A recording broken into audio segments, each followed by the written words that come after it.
Smith and Hulls move in to take the draw to kick off the semifinal of the Future Shop Toshiba 2003 Minto Cup here on Rogers. Orangeville will take control of the ball off the draw and get the first offensive set. Now, right off the bat, we should talk about one thing I am aware of from the Orangeville camp injury. Last night, Lackey, who scored the opening goal, went down with what appears to be a shoulder separation. Definitely not available tonight and probably done for the rest of the Minto Cup, and that could play into this. McKinnon brings the ball deep inside of Orangeville territory, feeds it through the middle. A huge collision as Olsen gets sandwiched between two Orangeville players and goes to the floor. Brady Campbell laid the big hit for the Northmen. In front, Binning shot right on. Agar makes the save, the first big opportunity for the Lakers. Chris McElroy got a little over-aggressive there on the outside of the floor and went way too far to where Gary Binning was, and Binning made him pay the price. Extremely quick on his feet, Gary Binning. Guard the middle, pay him some respect. Played down low by Feldman. Looking for brother Peter, he dumps it off. Quick one-time pass, there's the shot. It's right on, and the save comes from the Lakers' Nick Patterson. And there's, although we've only seen them for one game, as soon as Ilya Gaich has the ball, you can recognize those strides. Very wide running style. It'll be fun to watch the Gaich brothers against Sanderson and the Veltman brothers. Loose ball picked up by the Lakers. Rolling off the check, looking for an open shot. It's not there as Holshotter has it and loses control, and the clock comes to a close. And there's Chris Bryan over there doing the checking. One thing I think about Orangeville, now we didn't get a great look at Burnaby last night, but I think Orangeville has a little more intensity in the defensive end, and that could pay dividends. Opportunity for the Northmen, shot just wide. Boy, Brady Campbell with a big chance. Brady Campbell has received one of our Player of the Game awards so far here in the Minto Cup for Orangeville. Each night we do select a player, and what a prize he gets, partner. Sure does. Gets a Toshiba DVD player. Courtesy of Future Shop and Toshiba. Yep. Our proud sponsors this year, and we really want to welcome them to the Minto Cup. Billings cuts out in front. Billings looking for the opening. It's not there. Delivers back to Olsen. Olsen showing a tremendous patience from the top of the slot. Nice feed to Billings, right on. Agar with the save, goes into the corner. After it quickly, Matt Brown looking to scoop it up. He'll play it back to Gary Binning. Binning, watch closely.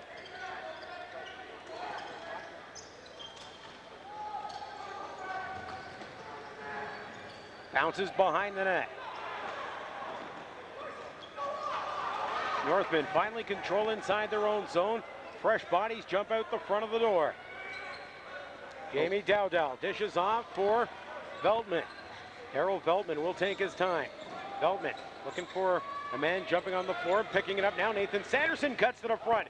He goes for the one-hop shot and puts it up in the screening. Now both teams doing a little bit of up-floor pressure. The last time that Burnaby lost the ball, they sent the entire team up to press, and Orangeville were not able to take advantage of it. There's one of those miscues we talked about, though, Doug. Burnaby, one guy up the floor, and they throw the ball up to him, and he doesn't catch it, and it's just a waste giving Orangeville the ball right back. And now Orangeville returned the favor. Chad Culp goes after it inside his own zone. Although Culp will chase this down, and Ilya Gaich better be careful. If Culp goes by him, the odd man is on. Two guys with tremendous speed. Culp breaks away, fakes off the check, leaves development over top, rings it off the crossbar. And now 3:30 gone here in the first. And that was all caused or created, whichever way you want to look at it, by Chad Culp. And Ilya Gaich taking a bit of a risk going that far down the floor when Culp already had 15 feet on him to get that ball. Kevin Olsen with the ball. Olsen will dish off. Holscatter to the far side. Back for Olsen, looking to cut through the middle. Cut off at the pass. McElroy trying to keep his man to the outside. Olsen comes around behind the net. Feeds it out in front. All alone, Safrick shot right on. Agar steers it in the corner. Fresh shot clock, sitting at 25 seconds for Burnaby. Safrick rolls off the check. Now he's triple teamed. Gets it back to the top of the slot. Holscanner has it, feeds it back for Safrick. Couldn't handle the hot pass. Gaich around his man, trying to go over top of Agar. He got enough of that to steer it wide. Olsen has the ball back. Nice set of offensive efforts from Burnaby. Oh, a nice set indeed, and Orangeville are very fortunate that the ball has not found its place behind Agar, because Burnaby are all over them right now. Hinkson lets it go, and Agar does the splits to kick it in the corner. Another young fella that had a good game last night, James Hinkson, and the other guy from Burnaby I was impressed with was number 13, Billings. Let's see what those two guys can come up with tonight in the semifinal. Hard not to be impressed with a guy that had 6 points on the night. Billings, what a job he did. Yeah, but they weren't, you know, give the ball away and get a cheap assist. Those were well-earned points. Gary Binning off the shoulder, gets it away. Agar keeps it out of the net, bounces behind the net, and Agar had lost sight of the ball, but it's going to be Northman ball. 14:52 to go here in the first, a scoreless first period in your 2003 Minto Cup semifinal action, brought to you by Future Shop and Toshiba. Well, that was quite a barrage there. I would say almost 2 minutes, 2 full minutes went by, and the ball never came out of the Northman end. Culp dishes off. Campbell looking for the opening. It's not there. Has to roll off the pick through to the front of the slot. Gets the shot away. Loose ball. Sweeping at it in front of the net. And it's Patterson clearing the shot away.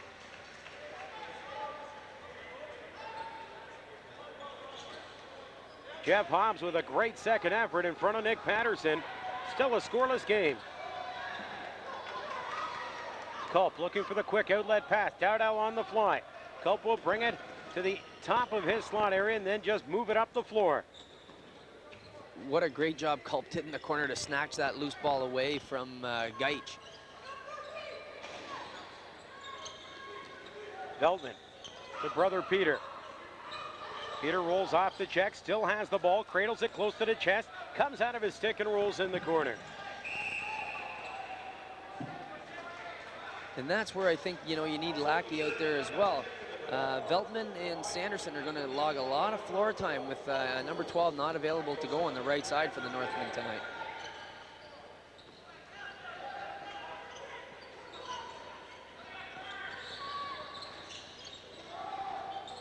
Sanderson working hard in front, gets the shot away, rings it off the back post. Patterson had to scoop it up as it came back out in front. Billings will bring it across mid-floor for Burnaby. Lakers wearing their road green jerseys as they did last night here on Rogers Sports. And the Orangeville Northmen wearing their home white, trimmed in silver and black. Well, I believe, you can correct me if I'm wrong, Doug, but I believe that was all predetermined, and because Orangeville finished higher in the standings, they were second, Burnaby were third, and therefore they were given the home side for tonight's game. It has nothing to do with who's from the east and who's from the west, in my understanding. Culp has the ball. On the breakaway, here comes Nanad Gaich, turning on the Jets. Culp trying to catch him, Gaich's shot. Big save coming from Agar. Well, I praised Culp for the great work he did stealing the ball from Gaich. Gaich just one-upped him there and just absolutely snapped that out of Culp's stick. Now that ruling you're talking about, did it start just in tonight's game? Because obviously Burnaby was ahead of Edmonton last night in that game, and they wore their green jerseys then. Yeah, I think for the round robin it was already home and away were set, and then when they got to the playoffs, I believe the higher seed has it was given the home game for tonight. But you know, I don't really think it matters to the guys out there. They're happy to be playing. Gaich leaves it back. Holsgetter dumps it in the corner, fed to Olsen in front, knocked down. Good opportunity as the Northmen are showing some tenacious defense in front of their own net, but we're going to get possession going to the Burnaby Lakers. Under 12 minutes left here in the first. It's a scoreless first period from the Waterloo Rec Complex.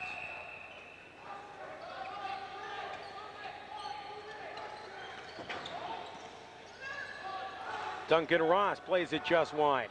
Ross can't hang on to it. Picked up. Good headman pass. Chris Bryant on the fly. Broke loose. Bryant in alone. There's the shot, and Patterson gets a blocker on it to steer it wide. Well, we've had two breakaways, partner, and both have come from defensive type players, although Gaich does go both ways for Burnaby. Sometimes, though, the defense just pop out of there, and when the other team goes to make that transition change, you get those little breakaways from it. Darren Halls with the nifty pass through the middle to hit Chris Bryant right in the stick. Holsgetter. He's hammered at the top of the slot area. By Mike Kirk. Mike just stepped right into him there. Number 26 backed off, and just great help defense there. Chad Culp with the ball across mid-floor. 14 seconds left on the shot clock. Culp puts it in front. Diving to make the catch and hang on is Brady Campbell.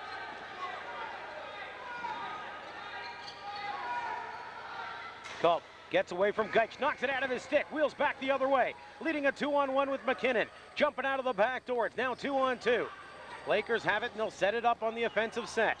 Olsen has it down low with Geitch heading to the bench. What a great job Orangeville did there of changing and not allowing Burnaby to make that. It was 2-on-1. It could have become 3-on-1 very easily. Good hustle by the Northmen to get back. Olsen, he scores! Kevin Olsen makes it 1-0. On the run across his body, he beats Josh Agar. Well, last night we were very complimentary to Burnaby about their ability to get in front of the net through that pick and screen type play. And right there we see Olsen, once again, who had 3 goals last night, start things off for Burnaby in what looks like a fairly innocent pick and roll. He comes to the middle of the floor, catches the ball, and takes not an overpowering bounce shot, but a nicely placed one, and finds its way to the back of the net. We're going to see it on replay here. Look at the nice screen set right there by number 88 for Burnaby Lakers. He comes through there, Brian Safrick. Sacrifices himself, sets the screen to allow Olsen to come through, and they score a goal off it. Nice play, Mr. Safrick.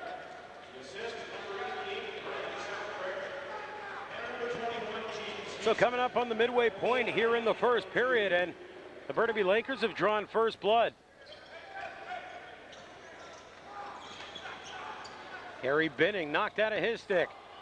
Scooped up and taken away by the Northmen's Darren Halls.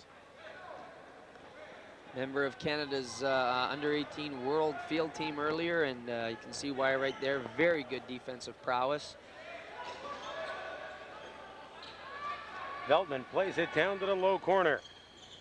Kearns has the ball. Trying to twist away, trying to get it out in front. Plays it in the corner. Sanderson will pick it up. Sanderson moves behind the net. Looking for a man out in front. Darryl Veltman gets it, long shot right on. Patterson makes the save, loose ball, and Patterson will have time to scoop it up. Now, I was aware of the problems with Lackey, but I haven't seen Jennings either for Orangeville come out on the floor. So yeah, he was out there earlier on in the period, but we haven't seen him in the last 4 or 5 minutes. And he's definitely a bit of an offensive threat as well. And big number 14, Steve Jennings, isn't able to go. Boy, that Northman right side really begins to dwindle. You got to wonder how much the Northmen left on the floor in St. Catharines looking for a win there. McDonald moves it up the floor quickly. Outlet pass, in front, there's a shot. Agar makes the save. Rebound, loose ball fired over top of the net. Good pressure from the Northmen. Travis Galt alone in front and whistled it right over top of the crossbar. 8:35 to go in the first. 13 left on the shot clock. Safrick has the ball. Trying to go one-on-one with McDonald. Safrick and Billings throwing a pick. There's the shot, it goes wide. Billings can't hang on to it, and Safrick misses it. It'll go the length of the floor. Yeah, quickly Binning beat his man to the outside there though, Doug. He just dipped the inside shoulder, and in a split second he was right around the man and had enough room to still come to an angle. There's Jennings just coming out on the floor now for Orangeville, so that's good to see because that right side was beginning to dwindle without him available either.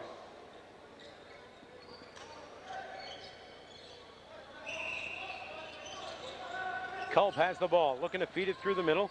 Gets it away, there's the pass, rolling to the outside. Drop back, looking for Culp again. Ball comes loose. And it's going to be Lakers ball. They'll come up the floor in a hurry. Fanicelli dishes off. He'll head to the bench. Ball goes in the low post. Looking to come back out in front. They score! Number 16, Matt Brown, makes it 2-0. Well, I talked earlier in the period about Chris McElroy drifting a little too far from the center and Gary Binning beating him. That time, he's once again victimized. This time it's by Brown. He's far too far away from the center of the floor here, occupied with his man and not concerned with the play. Watch when Brown comes back here from the corner. Look how far, and we'll see McElroy just come into the play here in a minute. Look, he has his back to the play down in the corner area, and there he is now trying to get back into the play. You have to be in front of that play and turned and see it coming toward you. So a little bit of gut check time early here for the Northmen being down 2-0.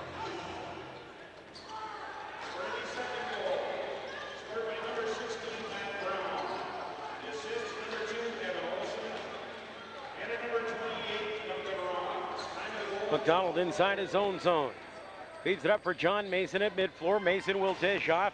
Peter Veltman goes to the wide side. Veltman rolls off the check of Geich. Gets the low shot away, feeds it just wide. Loose ball in the slot. Mason couldn't handle it, and it rolls away to be a Laker turnover.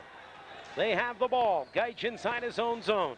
Burnaby doing a good job as Geich wheels away from a few checks and gets across mid-floor. Geich in all alone. Couple of fakes and a shot right on. Boy, in the net, Geich went coast to coast. Yeah, I think he kind of saw there that he had a one-on-one opportunity with a smaller player. There was no backup available, and he took it to pay dirt, and a nice save by Agar. Delayed penalty going against. No, they just pulled the goalie. A great call, but they just pulled the goaltender and tried to sneak that long shot out there. They'll do that once in a while on you. Geich missing the check. Slips it, feeds it out in front. Opportunity, and Agar makes the save. McDonald can't hang on to it. Ball comes to Chad Culp. He'll play it back in front of his own net. McDonald will take his time with 6.5 minutes left in the first. Plenty of time on the shot clock, down to 22. Every once in a while, we see teams do that, particularly here in the East. They'll pull that goaltender and go for that running shot from behind. Veltman shoots that one wide. Gets the ball right back. Darryl Veltman backpedaling away from the check. Veltman puts it in front. Mason lets it go wide. Loose ball. Veltman scoops it up. Feeds it down low. Nifty two-way passing play. Comes back to Nathan Sanderson, but the shot clock will come to a close, and the Lakers will get to bring it up the floor. Orangeville better hurry to the bench, or Binning is gone. Duncan Ross down low. Plays it to Binning behind the net. He'll look to step out in front. Binning moves away from the check, still has the ball. Binning lost control of it, bounces away, and moving on the fly, Darren Halls trying to outrun Gary Binning. Halls gets the shot away, big save from Patterson. Second breakaway this period for the Orangeville Northmen. Second time that Nick Patterson's come up big. Yeah, we've seen one breakaway for the net Geich for Burnaby, and then two for the defensive unit of the Orangeville Northmen, and both goaltenders have been equal to the task on all three occasions. Chris Bryan had the first breakaway for Orangeville. Chad Culp shot long, steered into the corner by Patterson with the leg. Well, after a big effort last night in St. Catharines, you got to believe Orangeville needs a goal here in the first period with only 5:06 to go on the clock. Yeah, absolutely. Last night they, you know, people that have been following it are aware of it, but those that aren't, they needed to win to avoid this game. Here's your Minto Cup fact for this evening. The Orangeville Northmen and the Burnaby Lakers have won 6 of the last 10 Minto Cups. So a little bit of tradition and history out on the floor tonight, partner. Partner, name the other 4 winners. Well, St. Catharines Athletics have won it, that's for sure. Now that's cheating. We did that series. Yeah, so I knew that one. I knew that one. We'll have Minto Cup trivia later on. Did Six Nations Arrows ever win it in that span, or did they lose in the final? I think they lost in the final, if I'm not mistaken. Chad Culp with the ball. Culp rolls away from the check. Smith in the middle. Holsgetter does a good job to keep Culp to the outside. That shot comes from a difficult angle at best. A couple of guys sitting in the penalty box. I believe Geich is in there along with Hobbs for a little extracurricular activity down in the corner. But now Orangeville does get an opportunity as Burnaby's a little over-aggressive in their own end on the cross-check, and they end up in the penalty box, and Adam Smith ends up in there. And actually, I don't know how many times I've said this, but I like the 4-on-3 power play better than the 5-on-4. I just think it sets up better, and this is exactly what Orangeville needed. Yeah, and Rogers, Ontario people would know we've talked about that ad nauseum at some points, because we just love with the amount of floor space that's out there, especially here in the Waterloo Memorial Rec Complex. When you have a 4-on-3, it just opens the game up so much more. Yeah, you can just move the ball around so much better and get deeper and deeper all the time to shoot it like that. Now you have to be careful too that your point men pull back and don't give up a freebie the other way. Great ball movement by the Northmen. It went Veltman, Sanderson, net. Yeah, and he's not passing to himself. The brothers are out top there together. And little give and go from Peter and Daryl Veltman before Nathan Sanderson finished it off. And you couldn't have come at a better time. You said they needed to get one. And look at the great look off here by Peter Veltman, then Daryl. Now, do you think he's going to pass the ball over there to Chad Culp? Patterson sure thought he was. And you can't blame the goaltender on that one. Nice move on the crease. Watch once again as you see him catch the ball. And when he finishes, look at the angle his body is at, thinking past to Chad Culp. It's going to come up here, over the other way. Now watch when Sanderson gets it. Watch him step, and then just fire it right in the top corner as if it was going over to the creaseman Culp. So a big goal indeed from the Northmen, cutting the lead in half from the Lakers. 4 minutes, 15 seconds left in the period. 109 in the Coincidental Miners. Bidding. Turns to the outside, tries to cut back out in front. That one was intended for Matt Brown. He couldn't catch up to it. McDonald knocks it down, heads off to the bench for Orangeville.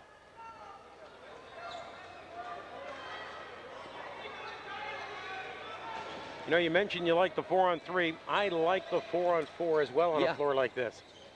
Don't like that shot from Mason, though. Geich takes it away. He's off to the races. McKinnon on the left side. Look at the big wheels from Geich to McKinnon. Quick one-time shot and fired it just wide. And now Orangeville's away the other way. Look at Kirkstride out of there. Oh, too soon. 3-on-1 to Mason. Mason, low shot right on. Patterson slides across and makes the save.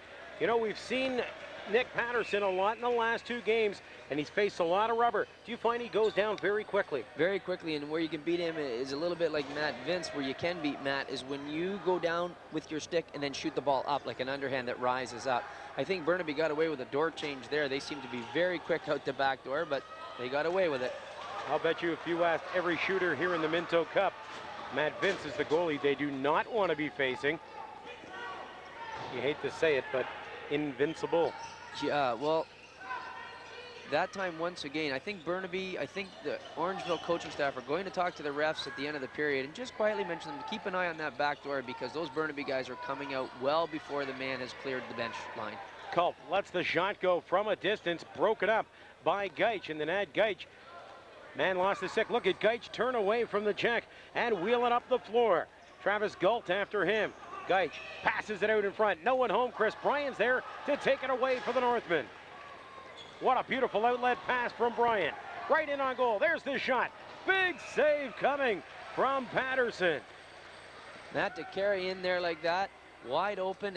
You know, I don't know about the energy that these young lads expended last night, Doug, but it begs the question, we're a long way to go tonight. Do they have anything left to go into the final with St. Catharines if they keep this pace up tonight? These kids are flying up and down this floor, and it's a big floor. That shot, they score!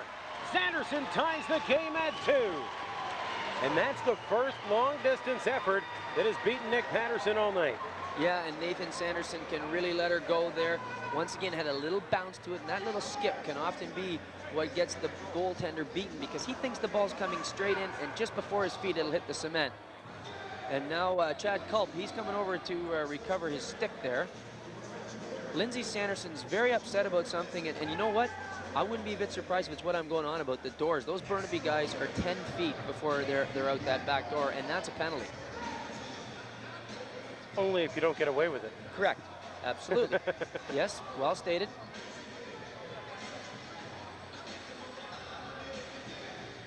Halls and Smith move in for the draw. 2:11 on the clock, a tie game at 2 apiece.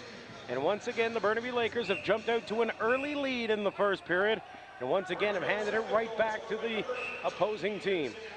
Well, last night in St. Catharines, Orangeville went down 2-0 and were able to tie it 2-2 by the end of the first, so deja vu here on Rogers.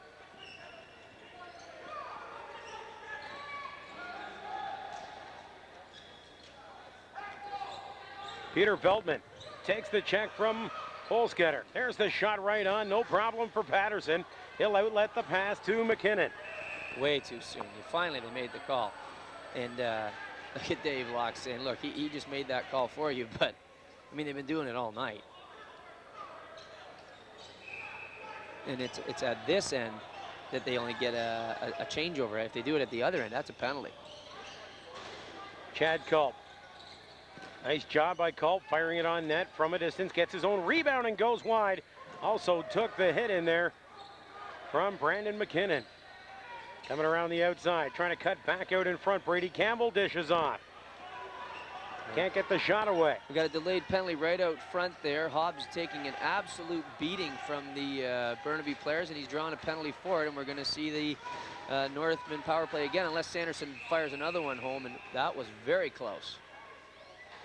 So with $1:05 left in the first period, the Northmen go back on the power play. Going off are the Burnaby Lakers.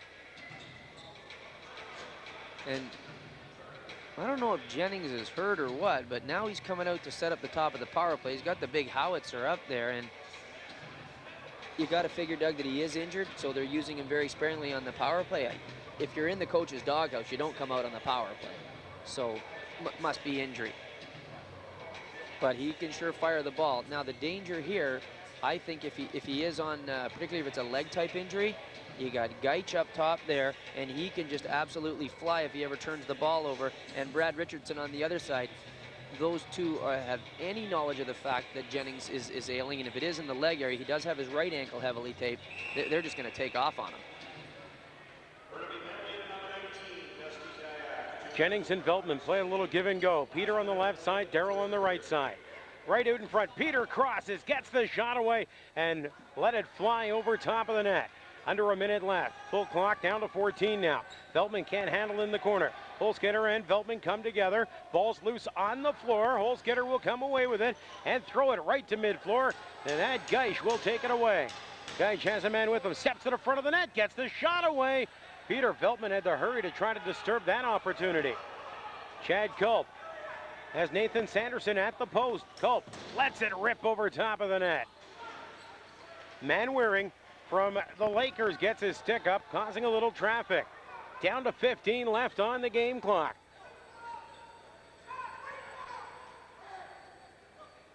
Ilya Geich, where's number 15 for Burnaby? Ilya moves the ball to the outside, watched by Veltman. Down to 3 left on the game clock. He's going to have to hurry to get a shot away. Down to 2, and the clock comes to a close. It's almost like he didn't take a peek as he was crossing through the middle, Stewie. Well, you know what? You take a long shot there. There wasn't any time left, but imagine if a big, long rebound ever came out and they got a breakaway out of it. He wasn't gaining anything, and what a great period of lacrosse, Doug. Sure is. 2-2 after 1 period of job, not only here with the Minto Cup, but due to the power failures in the province of Ontario, we lost 2 provincial championships that weekend. Chuck, along with his crew and the OLA, were able to get everything reorganized, moved to a different center, and those provincials took place this past weekend. Congratulations to the OLA for all their hard work to keep kids playing the game. Orangeville kicks off the second period of play with 35 seconds left on a power play. Jennings will move it to Peter Veltman. Back for Jennings. Long shot. Rifles it off the post. That one was a blast from Steve Jennings. Well, it definitely had goaltender beaten, and that's twice that the Northmen have beaten the goaltender. Darrell Veltman rattled one off the crossbar, and there Jennings, I think that was right off the crossbar goalpost joint. Veltman, open shot, puts it in Patterson's cage. Smith trying to turn around, double teamed on defense. Open man, that is Veltman sticking it home for a Northman lead. Well, right off the top of the broadcast, I believe my very learned partner talked about miscues. Should Burnaby Lakers lose this game by 1 goal, you won't see a bigger miscue or misfortune than that right there. Orangeville very quickly double teaming the ball in the corner right here on Young Smith. Now watch this. Culp checks him, and he throws it out front thinking he has a man. That man's wearing a white shirt. Take that ball to the ground with you. Go for a held ball. Do anything. Don't put it in front of your own net. Northmen starting to turn things on here to kick off the second period. A quick goal from Peter Veltman makes it 3-2. And another little fact to keep in the back of our minds, Doug, the Northmen power play are now 2 for 2. So Burnaby better, they are a very disciplined team, but they better just keep that little thing in the back of their minds that, hey, these guys have a good power play. Let's not let them back out on the floor unnecessarily.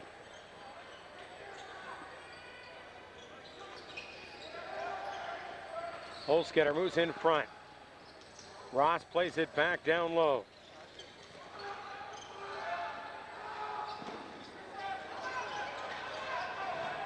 Agar takes his time, puts it behind the net for Kirk. I like where Agar was on that play. The ball was cycling out behind his creasemen were well covered one-on-one, and he stepped right up to the top of that purple crease area. That ball was never going by him. Darryl Veltman trying to do it all alone. Going just wide, comes back to Sanderson. Nate Sanderson dishes off. Looking for an opportunity through the middle. The shot comes, and Patterson scoops it up. Yeah, Nick Mustine just gave a little bit of a kind of a push shot there and didn't really get a lot on it, but it did bounce, and those can be very dangerous, like a little backhand in hockey, you know, a very dangerous shot. Savrik. Gaich looking for a man. Savrik, one-hand shot from Nenad Gaich through the top of the slot. How in the world did he make the catch and the shot with one hand on the stick? Well, I'm a little concerned, just a little concerned with how wide Orangeville's defense is playing right now. Nate Sanderson. No help in the middle when you play that far out toward the boards. He's going to shoot it. Lets it go and puts it high over the shoulder of Nick Patterson. It's a 4-2 game. Now, did I say that to myself, or did it come through on my mic that he's going to shoot it? You could just tell. There was nothing happening, and he had about 6 guys between him and the goaltender, and he kind of gave the hands a little cradle, and that one was coming. And the shot clock starting to wind down. Took a peek at the clock. Yeah, see, look at him there. He just kind of cradles his stick, and he thinks, you know what? I'm letting her go. And boy, oh boy, that one could have broken the mesh. It was firing in there right in the top corner, and Nathan Sanderson has staked his team to a 2-goal lead.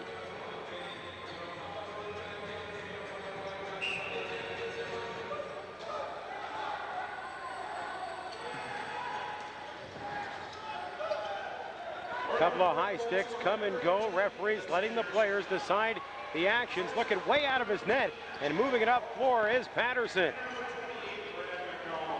McKinnon peels off, heads to the bench, leaves it for Olsen. 3:10 gone in the second. It's been all Orangeville. Loose ball in front of the net, bounces just wide. Travis Galt scoops it up. Look at Galt on the fly. Got a man with him. Galt switches hands, goes into the corner. And very wisely turns back and creates an offensive opportunity. Then Mike Kirk drops the ball, so much for that idea. You know what? You're on the other side of the country. You have very few fans with you. You really need to get the next goal if you're the Burnaby Lakers. Mason gets the shot away. Patterson makes the save for Burnaby.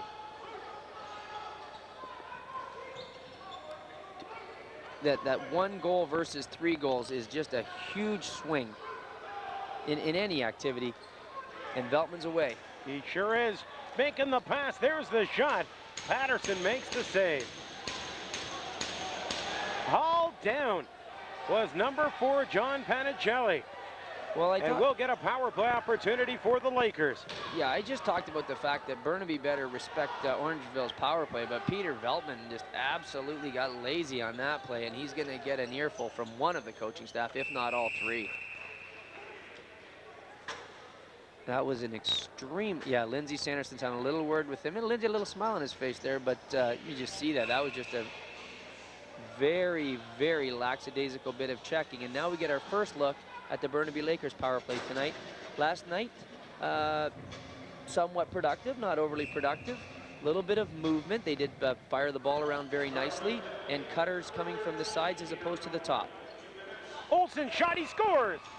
Or you fire it right in the net. Exactly what the Lakers needed. Kevin Olsen, the captain, steps into the top of the slot and buries a low shot past Agar. It's 4-3 here in the second period of your Minto Cup semifinal.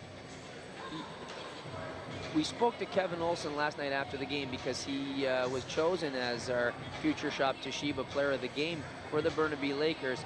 And I spoke to him about, you know, as the captain, what do you say to your team between the period when you weren't playing that well? And sometimes being the captain, you don't have to say anything, you just have to do little things like that. And that'll get your boys going. Dowdell trying to knock the ball away. Dowdell still has the Lucy on the floor. At mid-floor, takes it away. 3 green shirts surround him. Dowdall stops just inside the offensive zone, plays it back for Chris Bryan. Very, very timely goal, and he didn't take long to shoot it, partner. Chad Culp. Culp feeds it back out in front. One-time shot. Patterson comes up big. Hobbs feeds it out in front again. Culp off the check. Two men on Chad Culp. Gets the shot away. Fresh clock. Loose ball on the floor, and Culp goes into the boards. We're going to get Orangeville possession. Culp's a little workhorse, isn't he, out there? He just loves his little buzzsaw, always after the ball, chopping his stick at it, trying to make it bounce away from other people and then try to get back at it.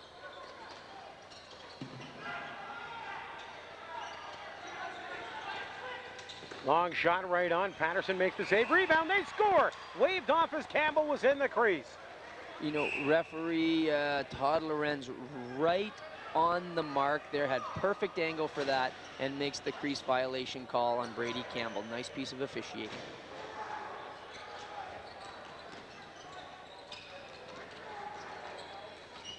Bolscotter looking to get it out in front. Gets the shot away. Agar saw it at the last moment, got a pad out. 14-15 left here in the second. Shot clock showing 25, finally blown down, and it's going to be Northman ball. That time the player, Duncan Ross, put his stick into the crease area to catch the pass. Got a little impatient, didn't wait for it to come through there. And that is a crease violation when the stick goes over the imaginary vertical line that extends up from any of the white paint on the purple area. Darryl Veltman dishes off. Sanderson cross side. Mason lets the shot fly. Patterson leaves a rebound right at the top of the slot area, right at the top of the crease, and finally rolls back to Patterson.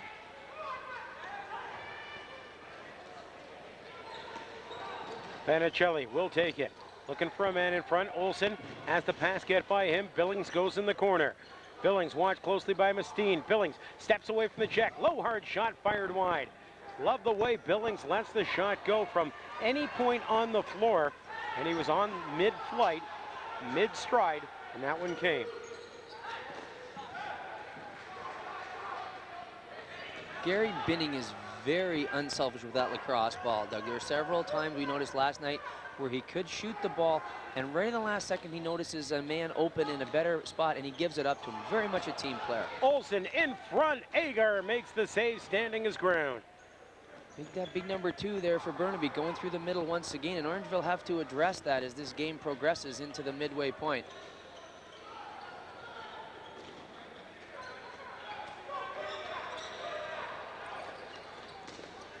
Dished back, Jennings has the ball. Culp took up beating trying to get the ball back to Jennings, and we're going to get possession going to Burnaby.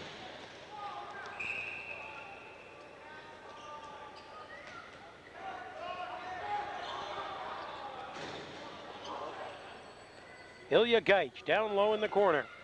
Holzgetter trying to set up a pick in front. That one gets away from the defender, and it will go the length of the floor.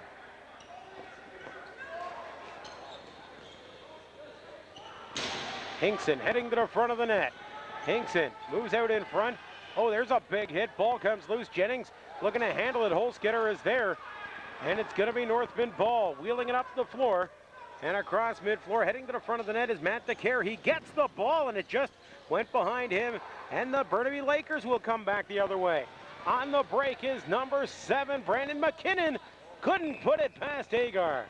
Oh, you know, that's the one time you have to be really careful. Your entire team is heading in one direction. It's like a pass in football. You know, you throw that one to the wide out, you miss it, the defensive guy picks it off, and it's daylight, off he goes. And that's what happened there on Orangeville. Very lucky. Nate Sanderson looking for an opening. It's not there. Sanderson shot partially blocked. Mason after his man. Looks like we're going to get a penalty, and it's going against Nate Sanderson of the Orangeville Northmen. We'll see the Lakers power play, and maybe for a little more than the 3 seconds we saw him last time. Well, you know what? Burnaby won't mind 3 seconds again. If Olsen fires another one, or Binning, or anyone puts it in the net, they'll go 3 seconds every time. But what they've got to do there, Orangeville, you know, you can't go to the well too many times, and Nathan Sanderson went for the same shot he'd just taken a little while ago, and that time Burnaby stepped right up and took the shot away. And look at how quickly Orangeville closed the top of the box off this time when Olsen gets the ball. Look at that. You're not shooting it this time, they said. Little give and go from Binning back to Olsen, back to Binning, fakes the shot, tries to play it over top, looking for Brown off the pick. It wasn't home, ball pops loose in the corner. Boy, Jamie Dowdell turns it up floor in a hurry, looking for a turnover.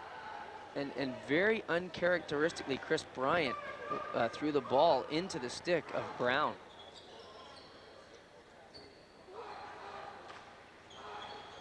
Back to Olsen, there's the shot off the post, ringing the iron is Kevin Olsen. That low shot from Holsketter, and Agar covers up nicely. 1:10 left in the penalty. What's Agar doing? That'll be 10 seconds soon. Why wouldn't Agar just give the ball to Veltman, who's right beside him there? And I think Veltman's saying that to him now. You know what? I can throw the ball there. You just drop over to me and we'll be all right.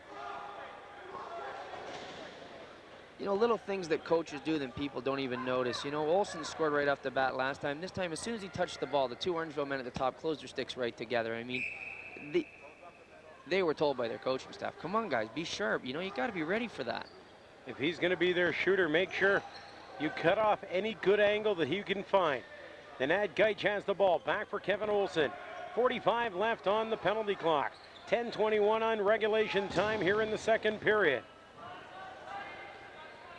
Olsen has the ball again.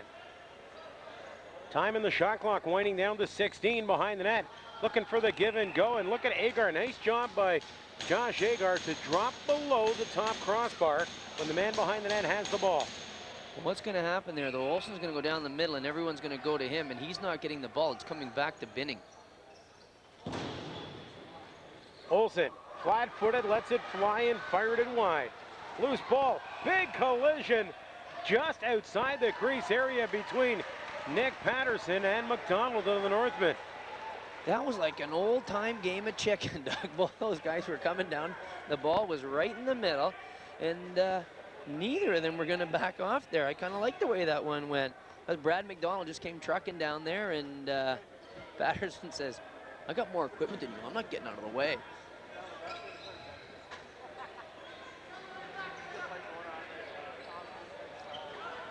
So the Northmen are successful this time in killing off the penalty. Sanderson back on the floor. Peter Veltman has the ball. Plays it right out in front, taking a quick swing at it. Ball comes loose, and Ilya Geich dove on it, comes right back to Nick Patterson. Wow, what an opportunity for the Northmen in front of the Lakers' net. Well, the Northmen's fourth goal came about by some sloppy play by Burnaby in their own end, and I don't think they want to give up another one that way.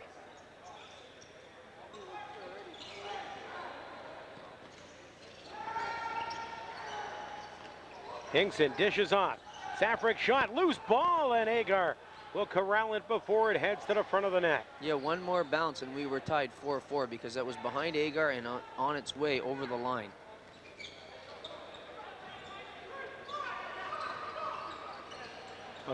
Campbell to Veltman, looking to finish off. Patterson stones him and will send it up the near side of the boards. Hinkson brings it across mid-floor, heading off to the bench. Looking for the low, hard shot. It's not home for Matt Brown. Feeds it back. Binning has the ball. Dishes off, goes in the corner. Brown trying to come out of the corner and will get a holding call going against Orangeville Northman, Darren Halls. Yeah, he grabbed Binning down in the corner, and what an unfortunate time to do it because his partner was away to the races. Our Minto Cup trivia: what town has won the most Minto Cup championships? Is it Burnaby, Oshawa, Peterborough, or Whitby, or Orillia? You know, Orillia does have two, though. Well back in the 1930s, the Orillia Terriers have won the Minto Cup twice. Our trivia answer will come up in the third period of play. Okay, I'm going to do... Enough time for you guys at home to run and get your record books. Now, let's be kind of university student type multiple choicers and say, now, last night the answer was D, so tonight it's not D. But, you know, I used to love people like that and play the odds, and I said, you know what? We could always study, guys, and that would help us out as well. But there were other great things to do when you were at university other than study, so... Agar got a little equipment check now. Now, do you think Agar truly has the equipment check? Or with the second power play in a row, it's time for him to give his man-down unit a little bit of help. And I think it's more the latter than the former, but both goaltenders go for a drink. It's warm out here. Let them go. That's what I mean. Wants to get a quick drink of water. 2 minutes on the clock. Power play opportunity with 8:17 left here in the second. And the Northmen up by a goal, 4-3. It led 4-2 at one point in this game. You get Foxy going over there to say to Josh Agar, okay, look, we're giving you a break and you're extending it here. And, you know, you can have the coffee, but don't try to get into the donuts. It's time to get back to the net and get this ball game on with people are enjoying this one. And now Olsen, who should wait at center with the ball, decided to take it right down in there.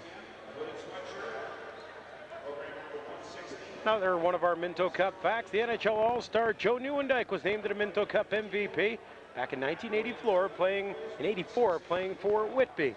I believe back then, too, they were the Whitby CBC Builders. My apologies if they were no longer under that guise to the Whitby organization, but Joe could play, and his brother Gil Nieuwendyk was Look at that, just 2 seconds into the power play. Gary Binning, the man to finish it off. We're all tied at 4. I guess there's no need to tire out your power play. Shoot the ball or make a pass and shoot the ball. And whatever works, it's in the net. Bada bing, bada boom, and it is a 4-4 tie. And the last shot that Binning took missed the net by 20 feet. And that's, if I'm Orangeville, that's the guy I might let shoot the ball. But now I get some doubt in my mind because he just fired that one right into the back of the net. Richardson knocks it away. Smith can't handle it. Peter Veltman comes away. Got a man with him. Mastine out in front. Looking to finish it off. And he goes over top of the net. Outlet pass. A little too far in front. Chris Bryan gets a piece of his man. Loose ball. Lakers have it. Duncan Ross.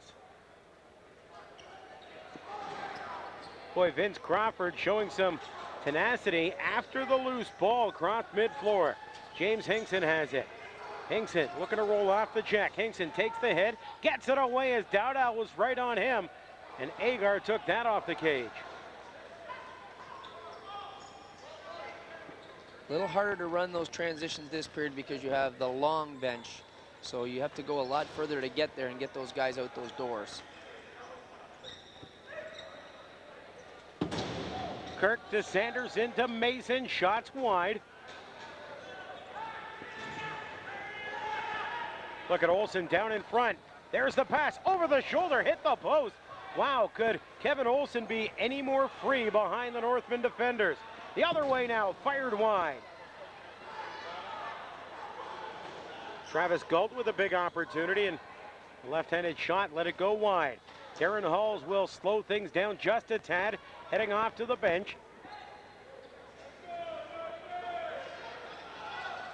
Culp around traffic. Shot right on. Patterson makes the save. Loose ball picked up by the Northmen one more time. Campbell out in front for Mason. Too far behind him. Loose ball out in front. There's the shot from Patterson. He makes the save. Again to Mason. Takes the hit. Chris Manwaring doing a good job clearing the front of the Burnaby net. You know, they have a nice little flurry there of about 30 seconds. They regain the ball, and then Mason takes a shot from 45 feet that hits the goalie right in the belly when there's 15 seconds left on the shot clock. Keep working it around. You know what? Go change and let a new unit come out there if you have to, but don't shoot that one.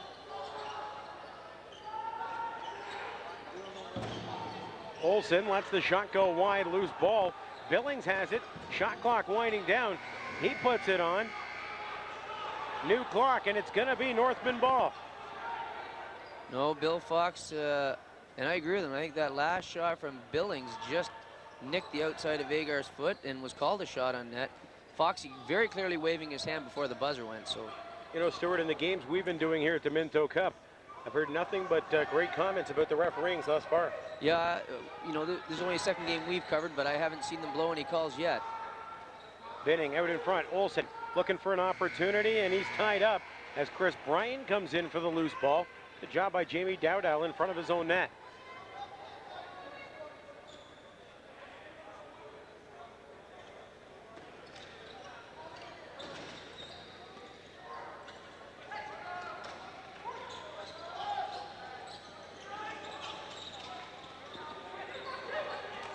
Over top, Peter Veltman lets it fly.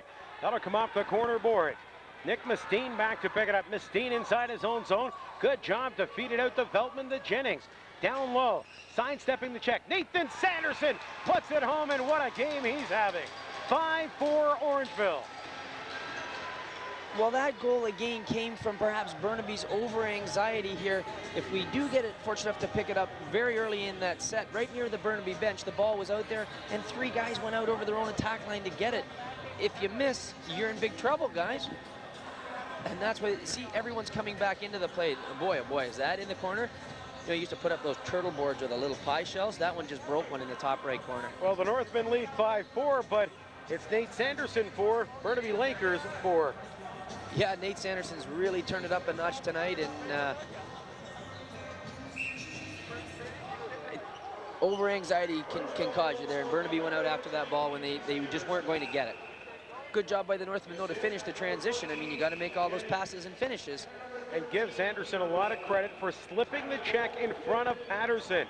He put a shoulder down, wheeled away from the check, and left himself some opportunity time in front of Nick Patterson. Well, all night long, both teams have been able to come back. So once again, the seesaw battle continues. Geitch's shot right on. Agar knows it's tied up in the equipment and just hangs on. Travis Galt saying, you got her, Josh, you got her. Give her to me, and we're going to get her going here. We're going to get another one before we go in. 4:09 left in the second period. The young lad's had a nice game tonight, too, Doug. Travis Galt. I haven't really seen him do a lot of things on the score sheet, but he's been running hard and doing a good job in his own end.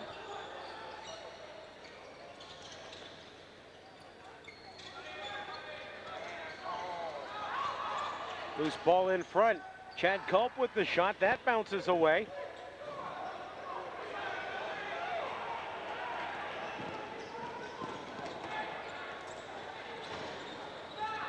Jennings can't hang on to Safrick. 3:35 left on the game clock, 16 on the shot clock. Billings rolls away from the jack, gets it back.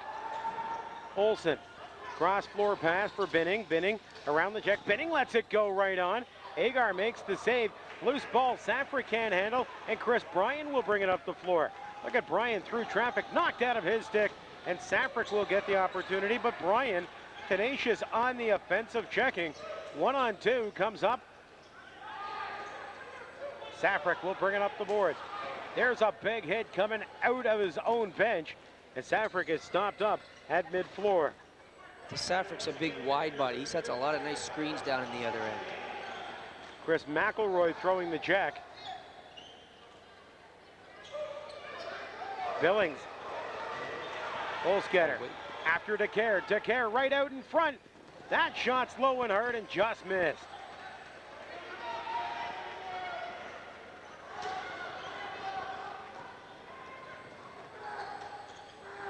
Geitch in the low corner. Geitch feeds it out in front. Binning can't handle it. Olsen lets it go. Loose ball in the slot area, and finally scooped up by Orangeville's Darren Halls. For Jamie Dowdell, his shot right on. Loose ball comes back to the front, but off the meshing, so it's blown down. 2:16 left on the clock. Jamie Dowdell trying to get the fact that goaltender touched. Jamie better get another hand on that stick, or he's going to pick up a holding penalty here. Hinkson to the low corner. Behind the net now. Agar moves it up the floor. Brad McDonald will bring it across mid-floor, peel off to the bench, dish off the loose ball.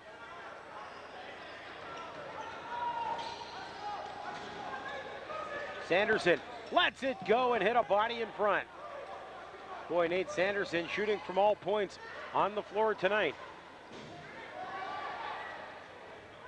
And sometimes your lacrosse stick, you know, you just have a nice feel for it. You know, the ball's coming out of it nice, and he seems to be in the groove tonight. Those shots are going right in the corners.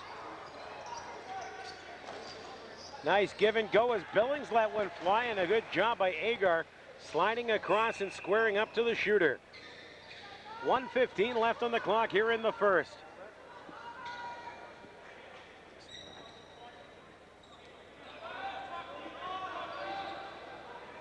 Now you talk about big changes going in. This last minute can be extremely important. We could go in the way we are, 6-4, 5-5. What a big last minute this is going to be. Agar will move it up quickly to DeCare.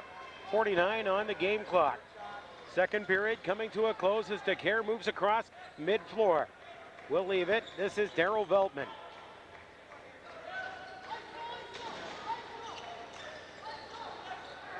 Panicelli and Geitch, the big defenders for Burnaby. Veltman whistles one wide. That'll come off the backboards. He's in a foot race to the near boards. And it's picked up as Manwaring gets hit and taken down. Look by Peter Veltman.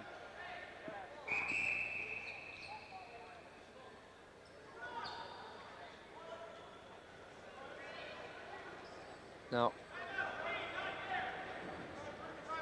So the timeout's going against Burnaby. They're going to pull their timeout with 21.2 seconds left in the second period. Going to play for last shot and see what happens. Maybe tie this up heading to the dressing room. Well, there was a little brief moment of somewhat of excitement there because the referee pointed to the wrong bench for the timeout, and people thinking, well, Orangeville don't even have the ball. They're not going to be taking a timeout here to set up a defensive stand. Goaltender in, goaltender out. I say goaltender out. I believe goaltender out. With 21 seconds, there's not much of an opportunity that you can give the ball away. The clock will wind down to the 8 or 10 second mark very quickly, and that's when you need to let your shots go. Yeah, goaltender's out. You know what? The thing here is you put a guy back there, maybe like a Binning, who's very sure-handed with the ball and also has a little bit of speed. Orangeville, do you pressure up? Do you try to create that guy to do something? I don't think so. I think you go back in the Pentagon, sit in the 5-on-6 set, and get ready to face one shot. And do your best to get two guys on every shooter if possible. In other words, wherever the ball goes, you have a gentleman that will rotate that way and make sure that you try to shut out the shot coming from the inside. So we'll see how Burnaby sets things up. Taking the ball for the Lakers will be Duncan Ross. Look at who Orangeville put right in the middle, Chad Culp. He doesn't play defense very often, but experience and knowledge of what may happen here, that's why you put him out there for yourself. Bottom three are Olsen, Geitch, and Binning. They rotate, comes back to Binning. Beats it back out in front, picked off, open net. There's the long shot. They score as the game clock goes for the second period. Chad Culp in the middle, picked off a pass, and what a job. The Northmen will go to the dressing room up by a pair. Oh my. Now, what did I say? I don't know, prognosticator, but that's why you have Chad Culp out there. He's just so mature, so experienced. He's one of the few 21-year-olds on the team. He waits, he watches as the ball comes through the middle, he picks it off. 0.3 seconds on the clock when it bounced in. A huge empty net goal for Chad Culp, leading the Orangeville Northmen after two. 6-4 on your 2003 Minto Cup, brought to you by of the 2003. Down 2-0. And you know what? I hate to say it, but there were people who came to Game 3 to see St. Catharines be beaten. You know, there are people out there that are supporters, and there are others that are naysayers. And a lot of the naysayers came out that night, and St. Catharines showed them. So full marks to them. Especially when you've got one of the best records in junior lacrosse in Ontario for the past 5 years. You add up all the wins and losses, the St. Catharines Athletics, including a perfect season just 2 years ago. It's kind of like the New York Yankees. You just like to watch them lose once in a while. That's right, and you know that's just the way things go in the world of sports. And you're right, New York Yankees are a perfect example. And when they went down 2-0, as Lindsay's saying, building a series, Game 3 and 4, and then it went the other way. When it got tied 2-2, people said, we got to get out there and watch. This is great lacrosse. And you're seeing great lacrosse again tonight. Very impressed with the speed of play. McKinnon brings it up the floor quickly. Campbell, good job taking it from behind, and Chad Culp will turn it back the other way. Culp's got a man with him, feeds it cross floor. Nate Sanderson goes for the backhand shot, and the save coming from Patterson. Now, if you're going to have a man across floor tonight, it wouldn't be bad to have number 18 for the Northmen across from you. What a night he's having. Unable to finish that one because of a nice bit of checking by the Burnaby Lakers. Billings looking for a good move, makes it in front, goes over the shoulder and bounces it wide. Loose ball along the boards. Taken away by Duncan Ross out in front. Agar makes the save. You know, I don't think Josh Agar completely saw that shot from Duncan Ross. He has very quietly done a nice job tonight. I can't think of one goal that he could be faulted on. The one from Olsen was a bit far out, but it is 5-on-4. and I can't think of one that he'd like to get back. Peter Veltman just muscling his way to the front of the net, got the shot away, squeaks through the legs of Patterson and rolls just wide of the net. Gaich down low. Feeds it up to Ilya Gaich on the roll. Out in front, looking for a man, no one home, and it's going to be picked up by Brad McDonald. And we're back once again after a 10-minute rest to this torrid pace that they were able to come out with at the start of the period. Then about the 14-minute mark, it kind of slows down, and then they fire up again.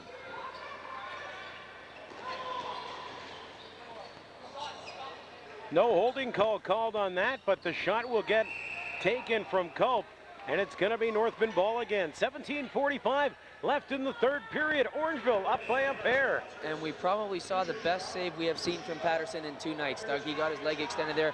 Now the Northmen are going on the man up, a delayed penalty. Once again out front, I believe it's Hobbs that's been able to draw this penalty. And the Northmen are going to go 6-on-5, followed by the 5-on-4. Jennings tries to let it go, gets caught in a maze of traffic. Hobbs was right there in front. We'll see the Northman power play with 17:28 to go in the third period. It's Vince Crawford that's heading off to the penalty box. And you talk about penalties you can accept as a coach and penalties you just kind of pull your hair out. That's one that you can't accept. He's got a guy a lot bigger than him. He's working for every ounce of his muscle to get him out in front of the net, and his stick gets up a little high. So far, the Northman power play have been perfect, and they're back out there with a chance to extend this lead to 7-4.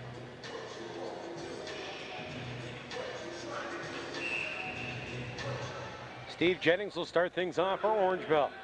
For Darryl Veltman, back for Jennings, back for Peter Veltman. Jennings has the ball, goes down low in the corner. Cross pass by Sanderson, almost picked off. Loose ball out in front. Culp gets the shot away. Manwaring, nice catch. Coming across mid-floor as Patterson floated the pass in.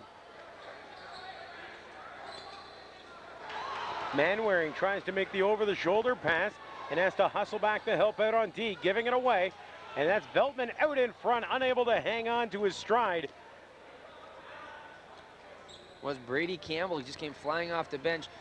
So I said the fact you like to have Chad Culp coming out the door. Well, you've got Brady Campbell coming out once and Nathan Sanderson the next time. So really, I don't think it's a bad trade-off not having Chad Culp available to that lead position. 1:05 left on the power play. Fed through the crease. Olsen gets the shot away.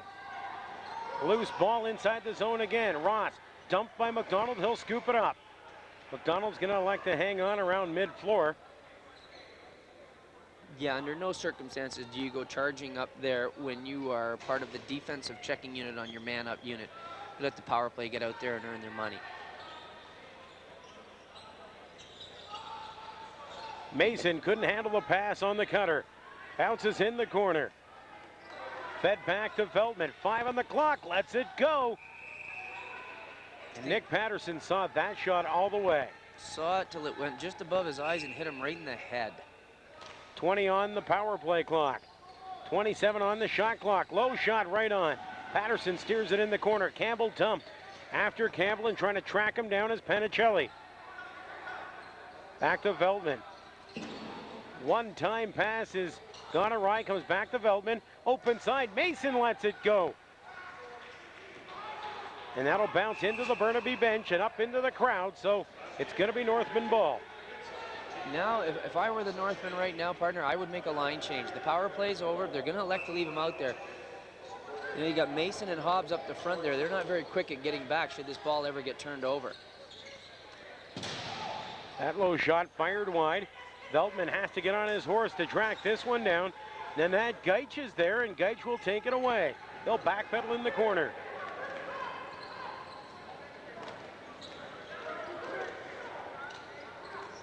No one home for Billings to throw to. Safrick turns away, throws the pick. Billings over the shoulder of his man. The shot comes in, goes just wide. Nice loose ball work by Jamie Dowdell there. Just kind of bounced it away from his man. Took lots of time and scooped it up.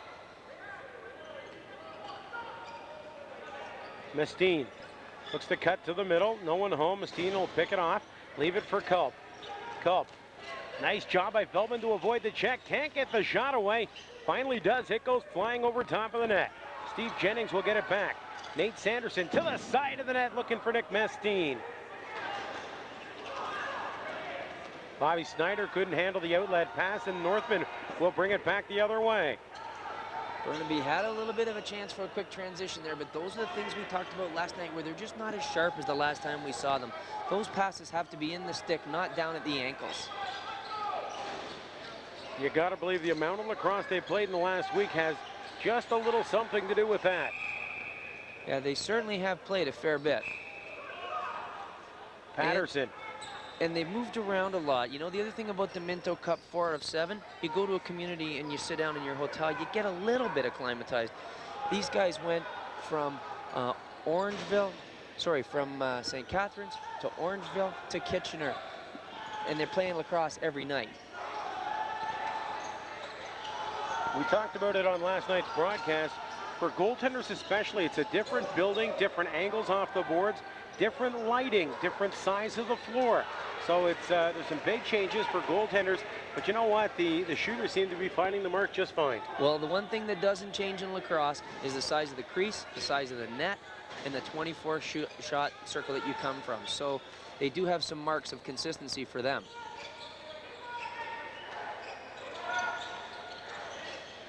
Mason with the shot. That'll bounce in the corner. Fresh clock. Ball comes loose. Panicelli couldn't get to it. Manwaring leaves it. Feltman's got it. Mason. He'll take the hit. Mason backs away from his man. Feeds it to the far side. Sanderson couldn't catch up to this one. And it's taken away by Brad Richardson. Safrick through the middle. Dumps it off. Binning takes the hit, makes the play, and a big opportunity in front for Matt Brown, but he gets stoned by Josh Agar. And Lindsey Sanderson just about blew a gasket at one of his players over on the bench area. You cannot stay up in the offensive set when you're playing against a team like Burnaby that can run. They have all kinds of guys breaking out of that end. You got to get to the bench or go back in your own end. You can't kind of get caught in the no man's land. Time to pull out the book of cliches and say, next goal's a big one. Yeah, it's where we were in the last period too, Doug. We were at that 2-goal margin and 3 versus 1, but now 3 versus 1 is so much more important because we've moved that much further into the lacrosse game. Under 12 minutes left in the third. Billings will take it down low. Tries to make his move around Culp. Billings gets it back to Olsen. Olsen feeds it out in front. Look at Brown muscling his way to the front of the net. One-hop shot. Agar makes the save, and Jamie Dowdall's there to pick up the ball. It's a little early, long way to go, but I think Mr. Agar is quietly making a statement to take home a DVD player, perhaps, Doug. He has made a very key saves here in the third period in particular. When your team wins 6-4 and you get 4 of the 6 goals, that'd be my player of the game. Yeah, very much so. Very much so. But when your team only gives up 4 goals, not too often the other team's going to win the game. That's the only other side of that coin. Holsketter turns from the check. Holsketter gets away. In front, he scores. And there's the 5th. So, oh my, yes. 11 minutes left, 10:55. We got ourselves a 1-goal game. When we saw, watch this nice move here. Once again, I think Orangeville's defense is out a little too wide. Look at them. Look at that. Too wide, no help. Got to get back in there. Look at the wide set here. Look at where Halls is. He's starting to drift in, but look where number 21's playing. Yeah. Nick Mestine comes in a little too late to help out, and Matt DeCare turned toward the front of the net a little too late, and that gave a wide open opportunity. And no mistake about it as Holstetter makes it 6-5. Well, Holstetter, when we saw that stat of the Burnaby scores, was number 5 on the list, and he came to the party right there and brought his team to within 1, and now it is anybody's ball game. A bounce here, a loosey there, and a poor judgment penalty here and there, and we have ourselves a ball game. And for people that really appreciate the game, you can't find much fault with tonight's lacrosse game. These kids have hustled hard. There have been no undisciplined. There's been one undisciplined penalty, good goaltending, and fantastic running from both teams.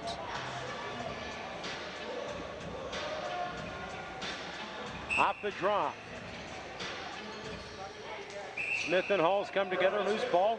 Now we got Smith and McDonald with a few choice words, but both players just back away. And a lot of that has to do with it's a very tight game, and they know that if they get into a tilt now, it may affect their eligibility for the final against St. Catharines.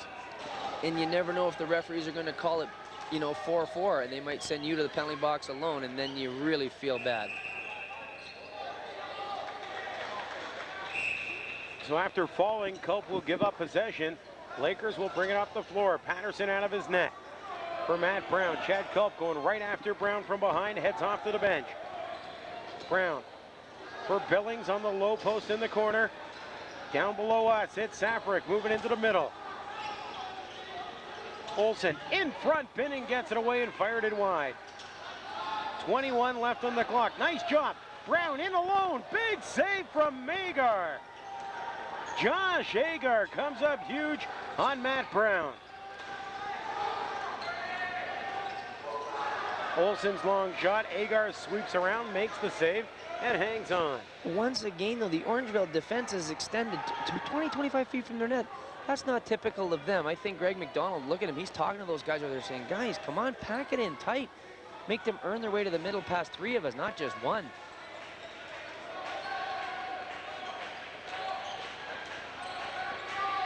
Peter Feldman with a tremendous second effort.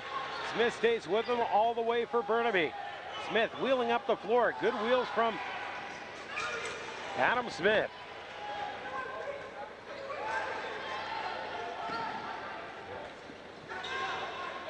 Good pass to Duncan Ross. Ross backpedals, throws it back out in front. Holsgetter trying to get away from his man. Beats it back to the top of the slot. Long shot from Billings.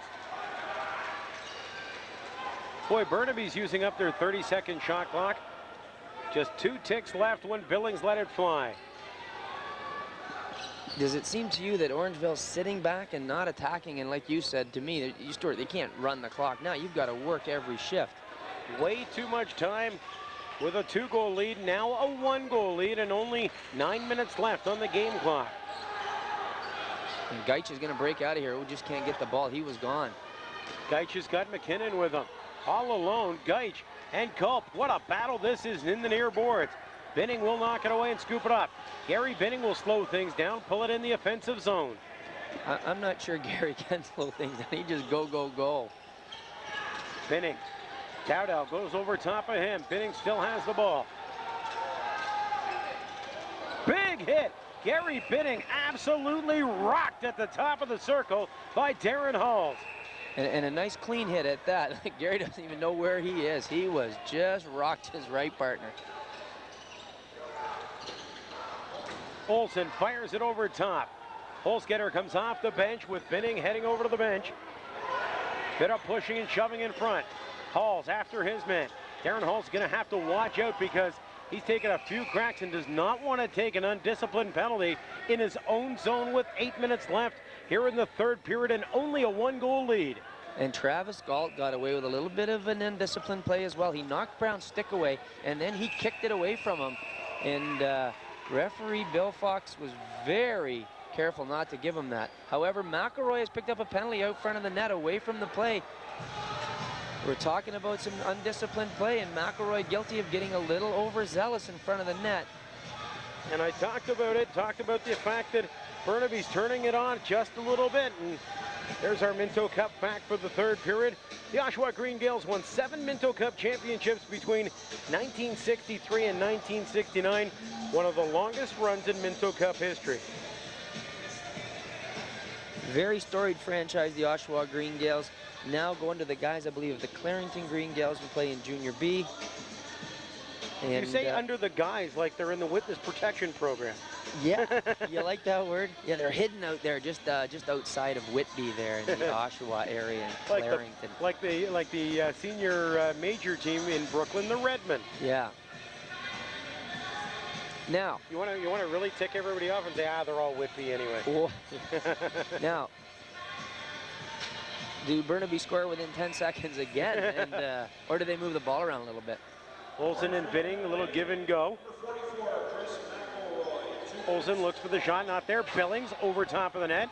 Binning has it back for Olsen, fakes the shot. Binning takes the hit, loose ball at the side of the net, and it's going to go possession to the Northmen. Orangeville up 6-5, 7:42 left here in the third, and trying to kill off a penalty to McElroy. And that won't help get it done, throwing the ball away like that by Jamie Dow. Oh, Culp stole it right back. So he's going to, and you know what? The 30-second turned over there, so they probably gained about 10 seconds out of the deal.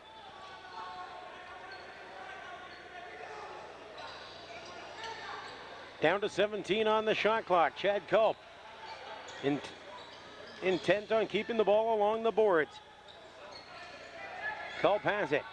2 men on, gets the shot away, loose ball, and Peter Veltman can't get to it, but it's Daryl Veltman to Chad Culp. 2 big opportunities for Orangeville. Boy, it looks like Burnaby has really just been caught flat-footed inside their own zone. A minute left in the penalty. Well, I like what Chad Culp did there. He threw the ball right down at the pads of Patterson. No intention of scoring, simply to get the ball to bounce back out to his teammates.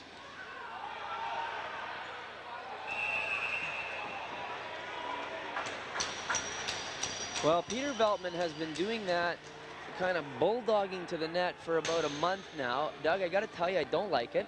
I don't think it accomplishes much of anything, and that time he's able to draw a penalty with it, so you're going to correct me, but I really don't like it. You know what? I actually am not going to correct you. I agree with you, because I agree with you only because it's Peter Veltman. He's way too talented to put in a grunt effort like that. In other words, I would prefer to see, but I don't know, maybe it's been successful for him throughout the season, but you know, Peter Veltman has some of the most raw talent I've ever seen in a lacrosse player, and it's just, that's one of the things that takes away from that. Yeah, he really seems to have gone to that, and I don't know. Now, we got to wonder if the mobility in his knees have something to do with that, you know what, that's how I feel comfortable pivoting and putting my shoulder down and becoming one of the tougher, more, you know, gritty players on the floor. Fresh clock again, and it winds down. This time, it's going to be Burnaby's opportunity with 9 seconds left. And then the penalty to Orangeville, then they go on the power play for the next minute and 20 seconds. So Burnaby, Orangeville were successful in their kill, and now the tables have turned. Burnaby are going to hold the ball for about 16 seconds, then they'll have 1 minute left, and they'll have to do a job as Smith's sitting out for hauling Veltman down. And here come the Northmen power play, and what a chance for them to get one back right now.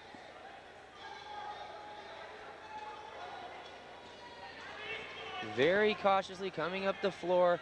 Only going to have about 15 seconds left in the set. Now, if that was Burnaby, they'd have a chance for 5 shots, but... Look at the three-way passing play.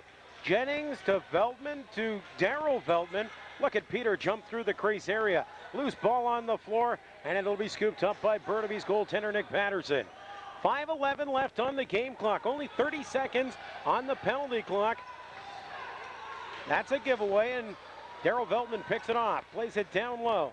Peter back to Daryl, out in front. Trying to go to the far side. What a nice passing play, but that one's picked off. Until Darren Halls wasn't quite sure what to do with it. Quick circle and just throw it right back out to the top and let your power play unit have one last go. And we're going down the last 4.5, even up.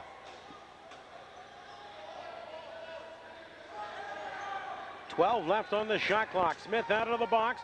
We're back at full strength. Well, you couldn't ask for any better game, Doug. We're down to 4.5 minutes, 1 goal apart. Olsen gets the shot right on. Gotta believe Kevin Olsen running away from the net.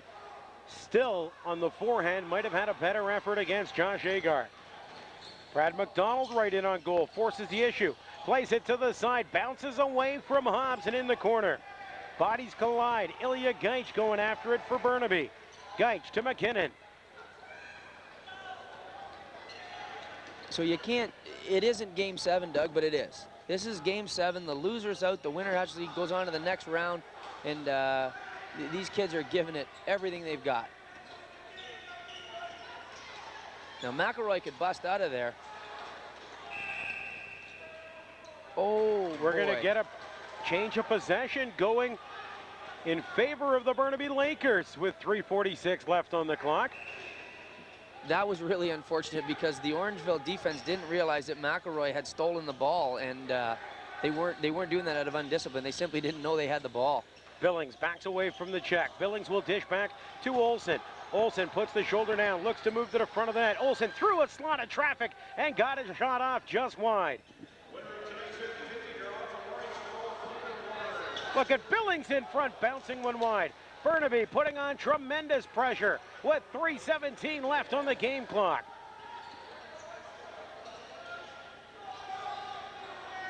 Duncan Ross to the front of the net. Olsen tries to scoop it up. Oh, and hit hard and going down is McElroy. Benning will pick up the loose ball for Burnaby.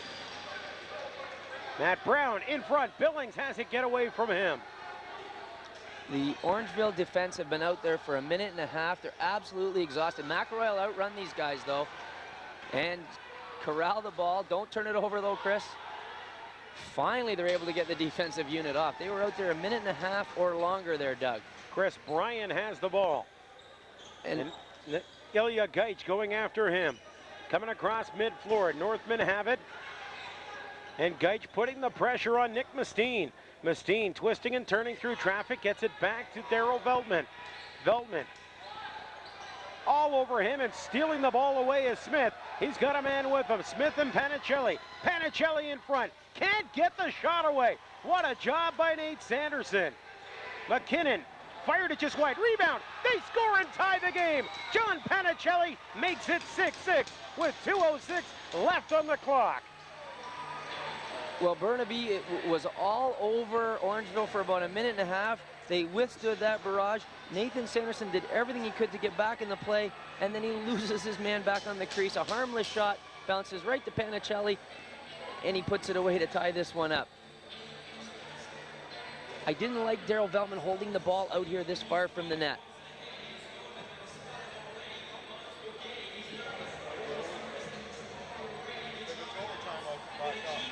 So, we can't do pick. Two guys will pick tonight. And so Orangeville, Chad Cole is out. Brady Campbell's out. I think Peter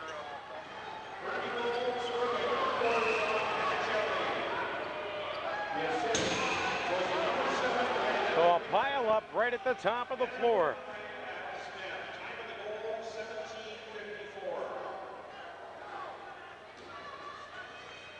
So, 2 minutes left on the clock.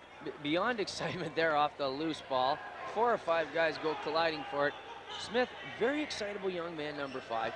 He jumps on top of the Orangeville player, and the ball gets turned back over to the Northmen on that. And they get their offensive unit out there, although they're sending Daryl Halls out there. I don't know, maybe that's to get him back on defense if they ever happen to turn the ball over. Veltman goes down, ball comes loose. Culp jumps on the loose ball. You can't turn the ball over up in that area. Here's Halls in there. Oh! Halls almost puts it away with 1:45 left on the clock, and it's going to be Northman ball. Well, maybe Halsey's out there for a reason, not for defense, but for offense as he goes busting through there and nearly gets the winner. Got to get a wide body in front. Looking for the check in front. Fire just wide. Loose ball picked off and sent back to mid-floor by number 9, Vince Crawford.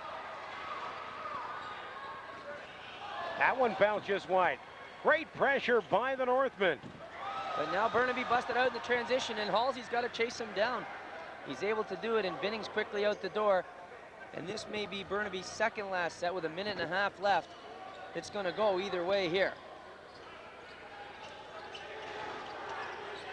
I like Olsen out front on his own there. Comes some help from Halsey. Olsen loses his lid. Chris Bryan takes a big check. 1:11 left on the clock. And Lindsey Sanderson's yelling at the guys, push, push, but I just don't think they have anything left in the tank to push with, Coach. Veltman's going to get a good shot here, though. Lets it fly right on. Big save coming from Patterson. Loose ball back the other way. Open man is Gaich. Ilya Gaich right in on goal. Scores! 53 seconds left, and Ilya Gaich makes it 7-6. Well, you talked all night about Ilya Gaich being a transition player, and there he is, breaking out off the set. Great checking once again up the top. Orangeville have had the ball in the top of their set far too many times this time, and that time Panicelli, the guy who got the tying goal, is able to get the ball up to Ilya Gaich.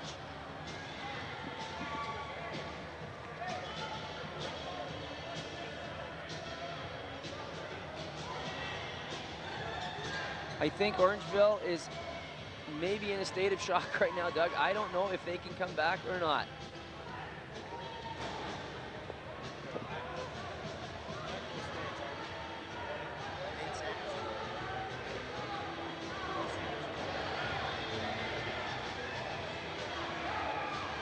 .53 seconds left.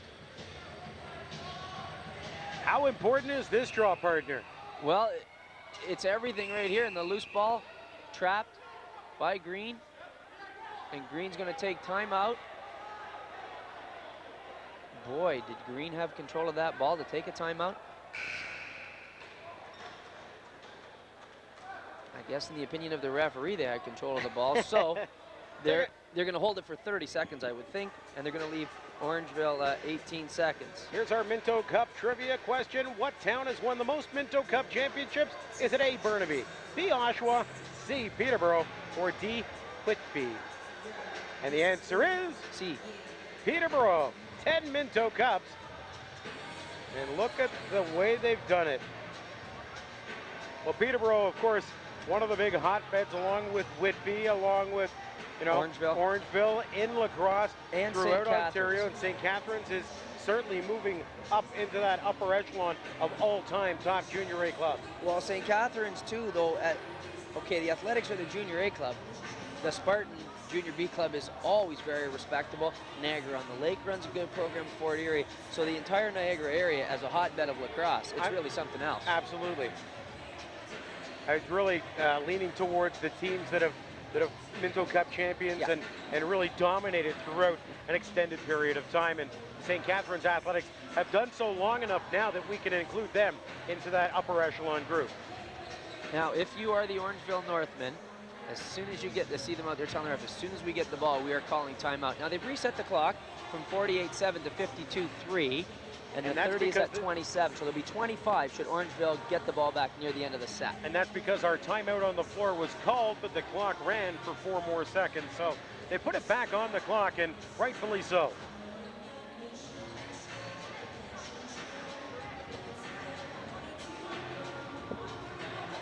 Well, you know what? I mean, what an effort by the Burnaby Lakers tonight. I mean, they were down twice in this game, just kept coming and coming, and they really did put a flurry on there with about 5 minutes in this period. Weren't able to score, and I thought, you know what, that was it. That was the last push, and my gosh, they came back with 2 more, and the sticks are rattling. They are on the moon right now. Well, this is the kind of game you don't want to leave anything in the dressing room. It's all got to be left on the floor. Second effort is the name of the game for the final 42 seconds. Time winding down. Nenad Gaich backing away from his check. Hall's right on top of him. Gives it to Olsen down low. Only 12 left on the shot clock. Got to look for the loose ball. As Brian takes down his man, Chris Bryan. What a job on Kevin Olsen. We're going to get possession going to Orangeville. And the timeout will be called with Orangeville. 25.4 on the game clock. The shot clock sits at 28, so might as well turn those off. We're getting set for a tremendous finish here in the Waterloo Rec Complex. Well, you practice 6-on-5 sets, probably every practice, thinking that every 5th game you may have to use them. And no bigger time will you ever have to use a 6-on-5 set than now. I think you put one player in the middle of the floor, run a standard pentagon around them, and then as the guy cuts through, someone comes around the top and just fires it. Who's going to be the shooter for Orangeville? I say, well, Nate Sanderson's had the hot stick all night, or Jennings just lets the big howitzer go, and hopefully the creaseman can pick up a rebound. If it's not Sanderson, my pick is Peter Veldman. Yeah, or Daryl on this side. He rattled one right off the top of the bucket. They got lots of guys that can shoot the ball. The only challenge I have with Daryl Veltman letting the final shot go is he's young and he tends to fire the ball from a high in the slot. Great for rebounds, great for passing off, but not so great when you want to put one past a goaltender who's had a hot game like Nick Patterson. Well, it's your call, partner. Orangeville's got the ball. Culp feeds it to the far side. Peter Veltman shot. It goes wide. Nice corral by Culp. Gets it back to Veltman. Here it goes again. It's wide again. 5 seconds left on the clock, and the Burnaby Lakers should finish this one off, sending it the length of the floor and toward the front of the net as they will go on to the finals against the St. Catharines Athletics. A big upset victory. The Burnaby Lakers knock off the Orangeville Northmen. 7-6, a come-from-behind win here in the Waterloo Memorial Rec Complex. Oh my, huge effort from the Burnaby Lakers. Huge, I don't think is quite a big enough acronym, or sorry, adjective to use there. In that third period, they were coming and coming. They couldn't get one by Agar. He was playing outstanding. And then all of a sudden, bang, bang, bang. And you know what got it for them?